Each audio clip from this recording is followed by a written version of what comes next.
ನಮಸ್ಕಾರ ಸ್ನೇಹಿತರೆ, ನನ್ನ ಜ್ಞಾನ ಕ್ರಾಂತಿ ಯೂಟ್ಯೂಬ್ ಚಾನಲ್ಗೆ ಸ್ವಾಗತ.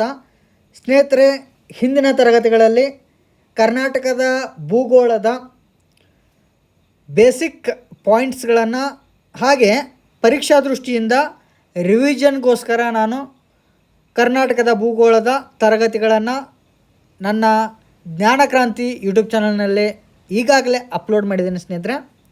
ಅದರ ಮುಂದುವರೆದ ಭಾಗವನ್ನು ಈ ತರಗತಿಯಲ್ಲಿ ಡಿಸ್ಕಷನ್ ಮಾಡೋಣ. ಬನ್ನಿ ಸ್ನೇಹಿತರೆ, ಡಿಸ್ಕಷನ್ ಸ್ಟಾರ್ಟ್ ಮಾಡೋಣ. ಕರ್ನಾಟಕದ ಸಾರಿಗೆ,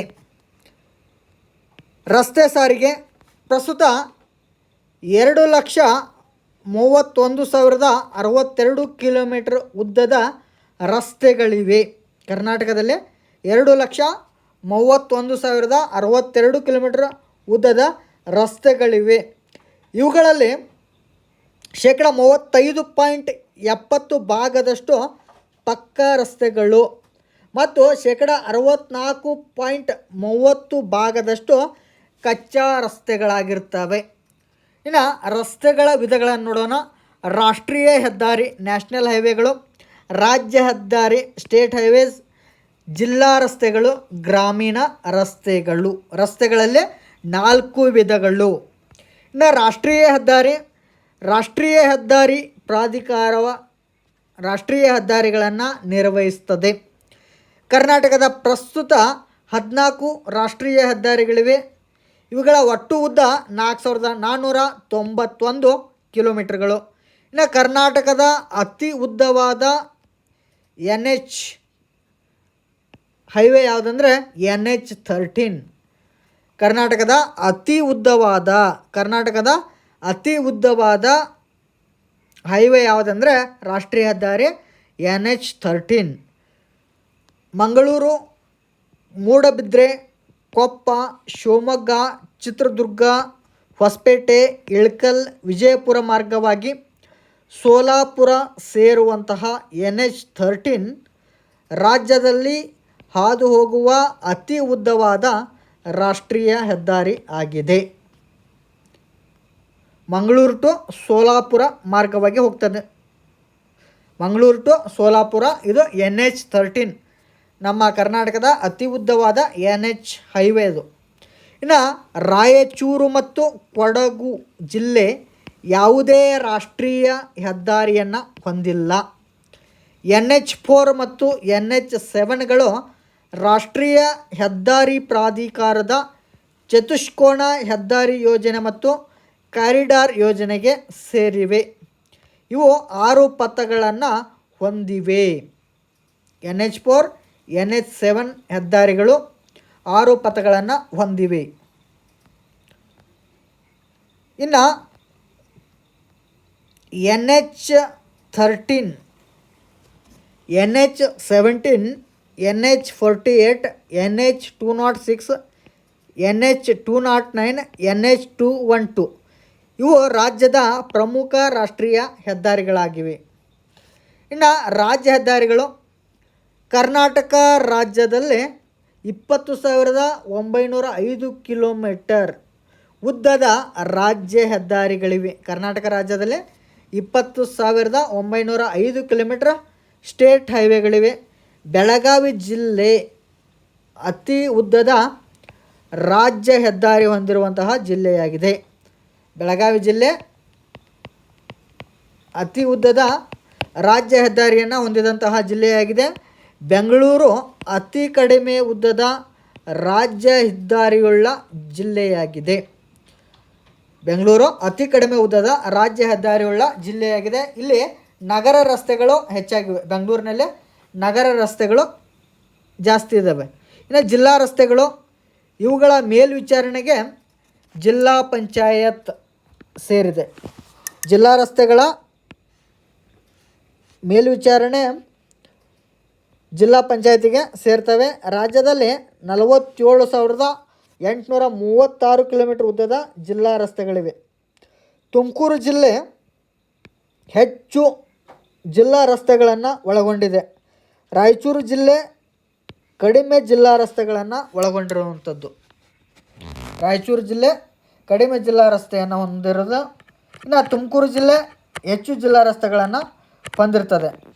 ಇನ್ನು ಗ್ರಾಮೀಣ ರಸ್ತೆಗಳು ಕರ್ನಾಟಕ ರಾಜ್ಯದಲ್ಲಿ 1,47,212 ಕಿಲೋಮೀಟರ್ ಉದ್ದದ ಗ್ರಾಮೀಣ ರಸ್ತೆಗಳಿವೆ. 1,47,212 ಕಿಲೋಮೀಟರ್ ಉದ್ದದ ಗ್ರಾಮೀಣ ರಸ್ತೆಗಳಿವೆ. ಇನ್ನು ರೈಲು ಸಾರಿಗೆ ಸ್ನೇಹಿತರೆ, ರೈಲು ಸಾರಿಗೆ ಬಗ್ಗೆ ತಿಳಿದುಕೊಳ್ಳೋಣ. ಕರ್ನಾಟಕ ರಾಜ್ಯದಲ್ಲಿ ರೈಲು ಸಂಚಾರ ಆರಂಭವಾದದ್ದು 1864ರಲ್ಲಿ.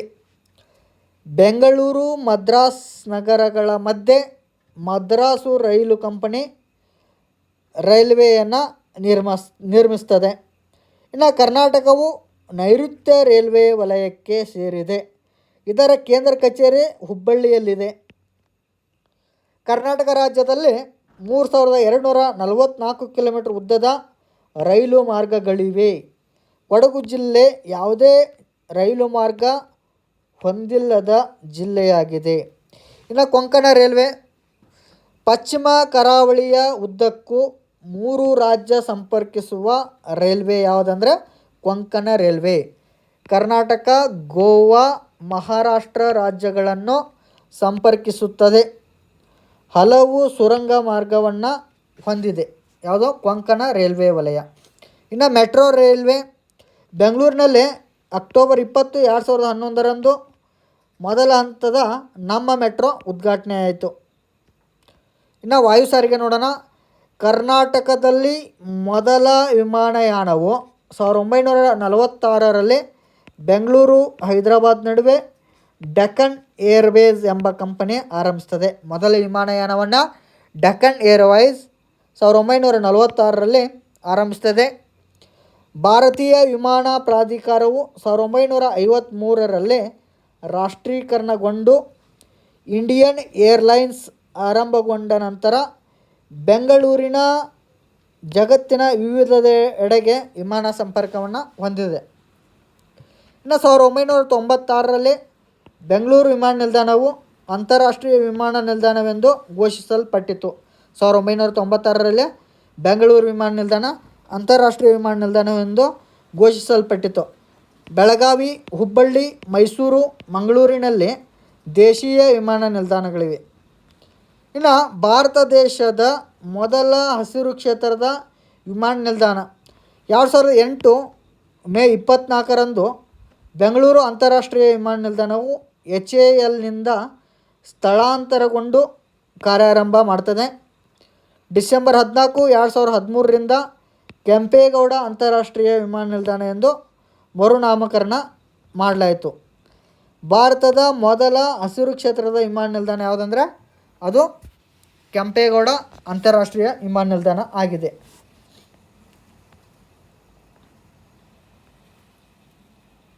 ಇನ್ನು ಕರ್ನಾಟಕದ ಜಲ ಸಾರಿಗೆಯನ್ನು ತಿಳ್ಕೊಳ್ಳೋಣ ಸ್ನೇಹಿತರೆ.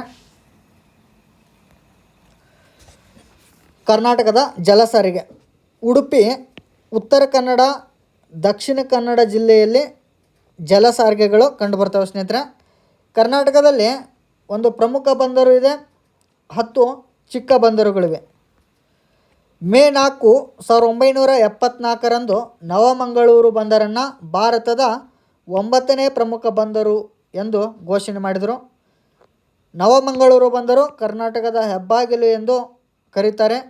ಮಂಗಳೂರು ಬಂದರಿನಿಂದ ಕಬ್ಬಿಣದ ಅದಿರು, ಕಾಫಿ, ಸಾಂಬಾರ, ಗ್ರಾನೈಟ್ ಶಿಲೆ, ಗೋಡಂಬಿ, ಶ್ರೀಗಂಧ, ಹೆಂಚು, ಕ್ರೋಮೈಟ್ ಮತ್ತು ಮೀನು ರಫ್ತಾಗ್ತದೆ.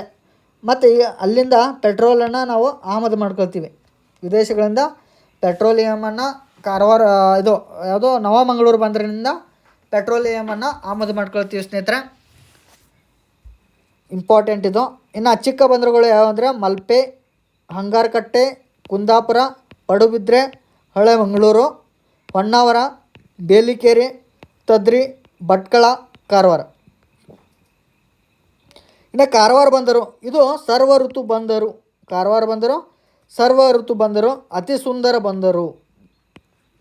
ಇದು ತನ್ಮೂಲಕ ಕಬ್ಬಿಣದ ಅದಿರು, ಮ್ಯಾಂಗ್ನೀಸ್, ಗ್ರಾನೈಟನ್ನು ರಫ್ತು ಮಾಡ್ತದೆ. ಕಬ್ಬಿಣದ ಅದಿರನ್ನು, ಮ್ಯಾಂಗ್ನೀಸ್ ಮತ್ತು ಗ್ರಾನೈಟನ್ನು ರಫ್ತು ಮಾಡ್ತದೆ. ಸ್ನೇಹಿತರೆ, ಈ ಒಂದು ತರಗತಿಯಲ್ಲಿ ಕರ್ನಾಟಕದ ಸಾರಿಗೆ ಸಂಪರ್ಕದ ಕುರಿತು ನಾವು ತಿಳಿದುಕೊಂಡ್ವಿ. ಮುಂದಿನ ತರಗತಿಯಲ್ಲಿ ನಾನು ಮುಂದಿನ ಒಂದು ಟಾಪಿಕನ್ನು ಡಿಸ್ಕಷನ್ ಮಾಡ್ತೀನಿ. ದಯವಿಟ್ಟು ನನ್ನ ಜ್ಞಾನಕ್ರಾಂತಿ ಯೂಟ್ಯೂಬ್ ಚಾನಲ್ಗೆ ಸಬ್ಸ್ಕ್ರೈಬ್ ಮಾಡಿ ಅಂತ ಹೇಳ್ತಾ ಕ್ಲಾಸನ್ನು ಮುಗಿಸ್ತಾ ಇದ್ದೀನಿ ಸ್ನೇಹಿತರೆ. ಧನ್ಯವಾದಗಳು.